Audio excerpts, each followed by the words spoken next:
Starting. Alright, hi everyone, this is Eric from 425DR. Today I'll be doing the explanation video on the clawbot. So drive is pretty standard. In terms of drive, it's one high shift bracing in the front using polycarb and then two C-channel cross brace. Another one's here, but that's for mounting points. And then odometry is a bit screwed in terms of we had to adjust the odometry wheel to be double stacked in order to avoid traction to make our odometry system accurate. Because as other people have already mentioned, the 2-inch odometry wheel, the 2-inch Omni wheels are not that great for odometry since they have tiny gaps in between the wheels, so that we have to use double stack to cover up. Like here, it's not a perfect circle, so it's a compensator for another offsetted Omni. But other than that, drive's pretty standard. The only difference we probably made is for the wheels, it's not attached to the gears through screws, it's attached through zip ties. Using thick ones with the bolts facing it. You can ignore the arm side. Like you can see the zip ties are actually the ones that are mounting this. There's no screw, it's all zip ties. And then for the side, instead of using bearings, what we did is we took the green inserts, we drilled a C-channel hole out into the high strength variant, and then friction fitted and then slightly like compressed both sides in together. So instead of a bearing, we have the green inserts. Why is this useful, you may ask? So unlike regular inserts, I think you can flip it out, yeah. Unlike regular C-channels or regular bearings, if you do a bearing, you restrict, when you do the bearing, your bearing goes across,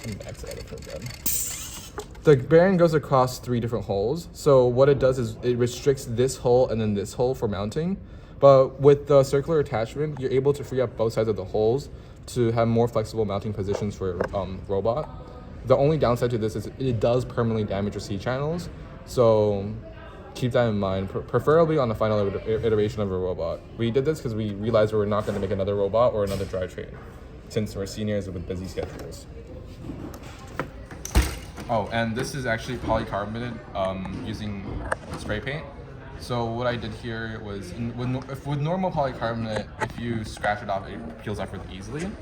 But with this, you sandblast the polycarbonate so that it works, and it has a rough surface. Then you do three coats of whatever spray paint you're trying to use to maintain that you have multiple coating on the polycarbonate to ensure that even if one layer scratches, you still have another one. Preferably before that you have a primer, but then I didn't use it and it was not that bad. And for intake, the more different thing about our intake is that it's within the robot, it's not extending out. Primarily this is because when we do the claw, our intake is forced to be slightly within the robot to make sure when our arm deploys, you can see from here this angle, when the arm deploys down, it doesn't contact the rollers at all, so we're able to spin the intake in case anything's jamming it. And then arm back up. And then what we're able to do with the intake, some people may be asking, why am I using black flex wheels at the bottom? The primary reason of using black flex wheels on the bottom is because of the motor attachment we have. So the motor being placed here is actually slightly further away. At least my theory is that because there's so much intercepting layers, the chain, one more chain, another chain link, and another gear stage here, that if there's any stopping between this, if there's any contact between here, it will significantly reduce the RPM. And with the gray flex wheels, because they compress a lot more, there's more resistance to the spinning factor of the intake. So with black flex wheels, it doesn't compress as much, so the spinning is not necessarily, like the compression factor is not going to slow down the overall intake since it's already connected with our chain. For most people, I don't think this was a big problem because their motor is connected closer, so they don't have so many intermediate stages that may affect, like maybe like the chain being tighter or like the chain like having additional slop, something along that line that affects the overall intake. But in terms of intaking, we're able to intake pretty smooth. If you drive forward, it's not like the difference is not that noticeable in terms of driving forward. And yeah, also our intake being inside the robot kind of gives another layer of protection. So when we ram into, we can be really aggressive with the robot, given that everything is within frame parameter. Even the claw extends back into the frame. So we can take a lot of hits without having to worry about the robot structural integrity. We ran this robot for 3 competitions. and everything's been fine so far. In terms of color sorting, it's pretty simple. Color source up here, optical sensor, yada yada yada, everything's fine. On the back, we do have these polycarbonate guides that kind of help the ring go down. If we have the logo neck here, it kind of allows the ring to follow a path in between here, and also prevents another ring from getting stuck into, so our hook doesn't get jammed when we're trying to spin the intake. And yeah, that's pretty simple for the Mogo Mac, for the intake. For the Mogo Mac, it's slightly different from how other people run it. Most people at this point probably don't consider the way I'm doing it now with the joint pivot off, but I found this to be pretty useful because if I'm able to, one, have this hole in the middle so I can clamp from this geometry and also clamp from this geometry. And two, the pistons being inside here is also like good for center of gravity, good piston position overall. And then when we clamp it, once we finish taking a full stack of motors.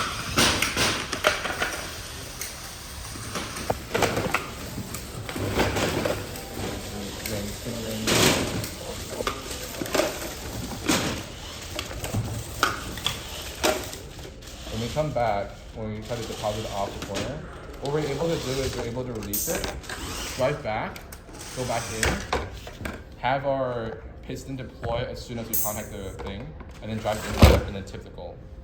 The way this works is pretty useful because when you do positive corner defense, say your alliance is guarding the full stack ring.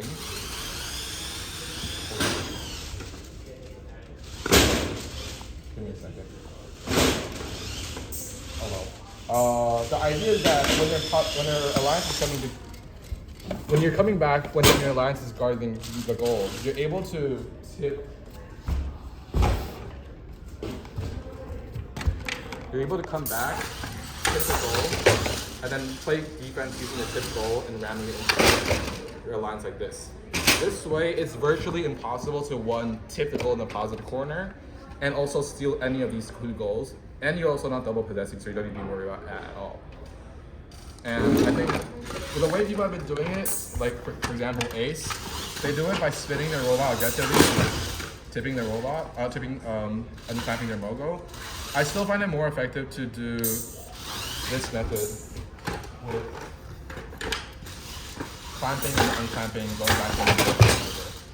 It's more consistent in terms of where your Mogo overall lands, and it's pretty good. Alright, probably the most complicated design on the robot is the arms. So the way we do the arms is as one 5.5 motor controlling this arm part, which doesn't have a lot of force, and it's also not geared too much towards torque. It's a 200 RPM with a 12 to 60 ratio, and most of the way is actually being supported by the rubber bands. If the ratio on this is more focused towards potentially like a 12 to 72 or 12 to 60, we will be able to de-score a lot more rings than we think. And then, yeah. But the issue with this is we had to run a 5.5 motor because we had another degree of freedom up here with the wrist. The wrist is ran through a complex cantilever system comprising of multiple parts. So if you go here, if you go here, you're able to see that we have a very complex cantilever here, utilizing the fact that stand nuts are actually thinner in terms of their profile, and using a 0.25 inch standoff in there as a nut retainer, as opposed to using nylox or chem nuts as a screw joint pivot. This overall is attached to a dead axle, so that this doesn't, the cantilever on here also spins. And here you can also see we employ the same bearing mechanism with a green intake, with a green circular insert in there to act as a more space efficient way of adding a cantilever and a second support. So there's one point of support inside the motor, another point of support in here in circular insert. And then we also geared this towards another potentiometer inside here to have absolute tracking, and also allow us to be able to, instead of having to rely on a 5.5 watt encoder, which we found to be not as accurate as we hoped. Also, the potentiometer also has more ticks, so which is also better. The cantilever system on the arms actually, I think it's a brace cantilever, considering the cantilever connection over here is connected through a standoff as a triangle brace to ensure that if the pressure is applied, it does not snap on this breaking point. You can see that this is not powder coated because we did snap it once, and that's because we didn't add this brace cantilever structure. And with the arm design, the reason why I went with a claw design is that it's pretty. We designed this robot before Lady Brown was released, so we didn't know Lady Brown existed back then. But also we wanted some sort of system to be able to get the corner stack without much difficulty during autonomous. And I think one of the major factors we went with this design is because we saw 6210's clawbot design initially featured for the solo ADLP in the corner. For here, we're able to grab a corner like this, and then we're able to not clamp the middle one so it's not possession, and just only clamp these two. Well, we can also use this concept to score onto wall stick during autonomous, or have the claw reverted back in. Hold this. So the way we do it, if we want to go to like the corner stack, we're able to do something like this, and then clamp it, have the middle ring removed. I don't have that coded in driver control. Reverse the intake back in, and then spin the intake. This is one way we're able to do it. The other way is we're able to clamp the ring and then go towards the and then go towards the wall stick. I think the motor's a bit overheated. Yeah, the motor's a bit overheated. But yeah, we're able to reach the wall stick through here during autonomous and score on it, but we didn't have time to code that into play. In terms of whether I would recommend an arm system like this, I think that's pretty fun. To be honest, going with a claw design is probably a good idea or a really bad one, depending on how you're able to utilize the claw.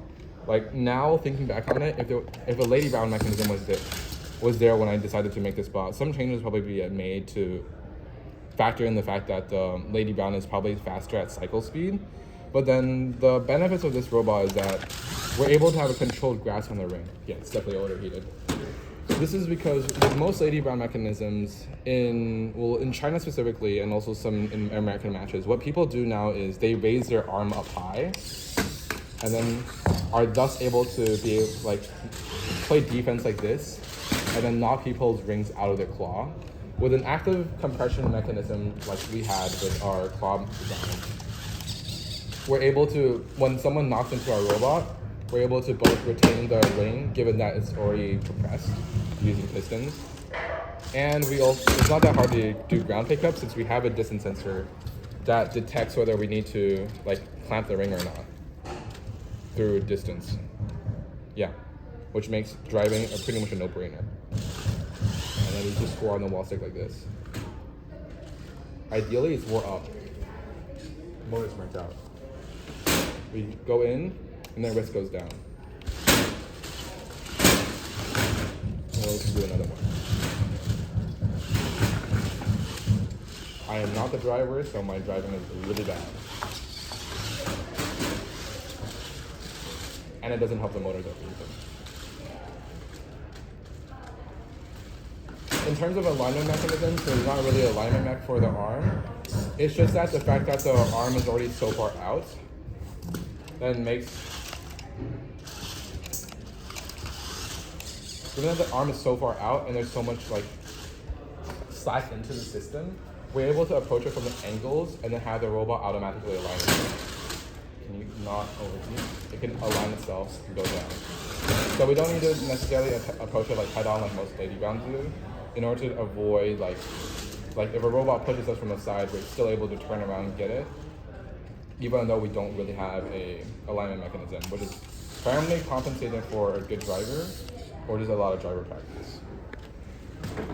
And yeah, if you have any questions, leave in the comments. I'll do my best to reply.